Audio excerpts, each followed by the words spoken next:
अगर आप जानना चाहते हैं कि आपके बच्चे के कम कंसंट्रेशन के पीछे क्या रीज़न्स हैं, वो किसी एक टास्क पे बहुत देर तक फोकस नहीं कर पाता है, उसकी क्या वजह हो सकती हैं और आप किस तरीके से उसको ठीक कर सकते हैं, तो ये वीडियो एंड तक ज़रूर देखिएगा।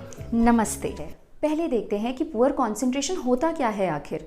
आपके 2, 3 या 5 साल के बच्चे को घड़ी देखकर कितनी देर तक एक टास्क पे फोकस्ड रहना चाहिए, उसका अटेंशन स्पैन अप्रोप्रिएट कितना होना चाहिए। स्टडीज़ के हिसाब से normal attention span is 3 to 5 minutes पर year of a child's age. इसका मतलब ये है कि अगर बच्चा 2 साल का है तो उसे कम से कम 6 मिनट के लिए एक टास्क पे फोकस्ड रहना चाहिए। इसी तरह अगर बच्चा 3 साल का है तो उसे 9 से 12 मिनट तक एक टास्क पे फोकस रहना चाहिए, मतलब मिनिमम 9 मिनट तो उसे एक टास्क पे फोकस रहना चाहिए।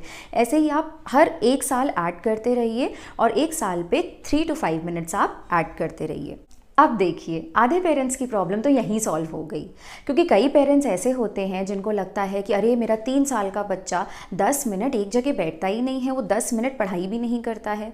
तो अगर आपका 3 साल का बच्चा 10 मिनट एक टास्क पे फोकस कर ले रहा है या पढ़ाई कर ले रहा है तो बिल्कुल नॉर्मल है, उसका अटेंशन स्पैन बिल्कुल परफेक्ट है, उसका कॉन्सेंट्रेशन बिल्कुल ठीक है। अब बात करते हैं कि क्या वाकई आपके बच्चे का कॉन्सेंट्रेशन कम है। जो मैंने अभी मिनिमम टाइम बताए हैं, टाइम ड्यूरेशंस बताए हैं, अगर उतनी देर के लिए आपका बच्चा कंसंट्रेट नहीं करता है किसी एक टास्क पे, तो हमें उस सिचुएशन में क्या करना चाहिए, कैसे उसका कंसंट्रेशन इम्प्रूव करना चाहिए, कैसे उसका अटेंशन स्पैन बढ़ाना चाहिए। पहला रीज़न है लैक ऑफ स्लीप, जो कि हम मम्मी पापा बहुत आसानी से इग्नोर कर देते हैं, बट ये बहुत बड़ा फैक्टर होता है आपके बच्चे के लैक ऑफ कंसंट्रेशन में। आप 3 से 4 साल के बच्चे को कम से कम 12 से 13 घंटे की नींद दिलाएं, इसीलिए खुद भी जल्दी सोएं रात में और उसे भी जल्दी सुलाएं। सेकेंड रीज़न हो सकता है कि आपका बच्चा एक अनहेल्दी डाइट ले रहा है और वो भी अच्छी क्वांटिटी में ले रहा है। मीठा खाना, जंक फूड खाना, फ्राइड ज़्यादा खाना, ये सब हाइपर एक्टिविटी बढ़ाते हैं बच्चे की, जिससे एज अ रिज़ल्ट उसका कंसंट्रेशन कम होता है। थर्ड रीज़न जो हो सकता है वो हो सकता है फेमिलियल स्ट्रेस। घर में अगर लड़ाई झगड़े आपस में बड़ों के ज़्यादा होते रहते हैं, एक चिड़चिड़ा माहौल होता है, लोग जल्दी गुस्सा करते हैं, तो बच्चे के ऊपर भी उस स्ट्रेस का असर पड़ता है। हमें लगता है कि बच्चे हमारी बात पे ध्यान नहीं दे रहे हैं या हमें आपस में जैसे भी हम बिहेव कर रहे हैं उस पर ध्यान नहीं दे रहे हैं, पर ऐसा नहीं होता है। छोटे बच्चे एक्सप्रेस नहीं कर पाते हैं, बट वो भी इन सबको देखकर स्ट्रेस में आ जाते हैं, जिससे उनका कंसंट्रेशन कम हो जाता है। तो घर का एनवायरनमेंट हैप्पी रखिए। फोर्थ और बहुत ही इंपॉर्टेंट फैक्टर है जिससे बच्चों का कंसंट्रेशन कम होता है, अटेंशन स्पैन कम होता है, वो होता है टीवी, मोबाइल या आईपैड वगैरह ज़्यादा देखना। आप बच्चों का स्क्रीन टाइम जितना कम रखेंगे उतना आपके बच्चे का फोकस एक चीज़ पे बढ़ेगा। ये साइंटिफिक स्टडीज़ में भी बहुत बार प्रूव हो चुका है। आप न्यूज़पेपर उठा लें, यूट्यूब वीडियोज़ देख लें, कितना ज़्यादा ये चीज़ है कि बच्चे जितना ज़्यादा टीवी देखते हैं आजकल बच्चे उतने ज़्यादा हाइपर एक्टिव होते हैं। फिफ्थ पॉइंट, अगर आपका बच्चा किसी काम करने में बिजी है और थोड़ा सा वो अपने में लगा हुआ है उसको करने में, तो कभी भी इंटरप्ट ना करें, डिस्टर्ब ना करें। फॉर एग्जाम्पल, मान लीजिए आपका बच्चा कोई पजल से खेल रहा है या ब्लॉक्स लेके बैठा है, तो उससे ये मत कहें अरे वाह तुम क्या बना रहे हो, या अच्छा मुझे एक टेबल बना के दिखाओ। वो जो कर रहा है उसको करने दें। वो कुछ गड़बड़ बना रहा है, कुछ भी बना रहा है, कुछ भी कर रहा है, उसको करने दें, इंटरप्ट ना करें बीच में। इससे धीरे धीरे बच्चे की एक जगह कंसंट्रेट करने की आदत छूट जाती है। सिक्स्थ पॉइंट, अगर बच्चा कोई एक्टिविटी में बिजी है तो नॉइज़ लेवल थोड़ा कम रखें। जैसे मान लीजिए कि बच्चे आपस में ही कुछ खेल रहे हैं, टीचर खेल रहे हैं, कुछ भी खेल रहे हैं, टॉयज़ ही लेके खेल रहे हैं और बहुत ही मगन होके खेल रहे हैं जिसे कहते हैं, तो आप ज़ोर ज़ोर से फ़ोन पे बात ना करने लगें, या वहीं बैठ गए, आपका काम हो गया, टीवी ज़ोर से देखने लगे, तो बच्चे का जो ध्यान होगा वो उस चीज़ से हट के टीवी पे चला जाएगा या आपकी बात से वो डिस्टर्ब हो जाएगा। तो नॉइज़ लेवल को थोड़ा कम रखें जब बच्चा किसी एक्टिविटी में बिज़ी हो तब। अब ये एक्टिविटी ज़रूरी नहीं है पढ़ाई हो, कुछ भी हो सकती है। आउटसाइड प्ले यानी कि घर के बाहर खेलने के इम्पोर्टेंस को कोई भी नेगेट नहीं कर सकता है। आप अपने बच्चे को दिन में कम से कम थोड़ी देर तो एटलीस्ट बाहर खेलने दें। अगर आपकी लोकेलिटी ऐसी नहीं है कि आपके बच्चे को बाहर छोड़ा जा सकता है तो किसी पार्क ले जाएं। और अगर बच्चा थोड़ा बड़ा है तो उसको योगा और breathing exercise, simple breathing exercise कराएं। इससे भी बच्चे का कंसंट्रेशन बहुत इम्प्रूव होता है।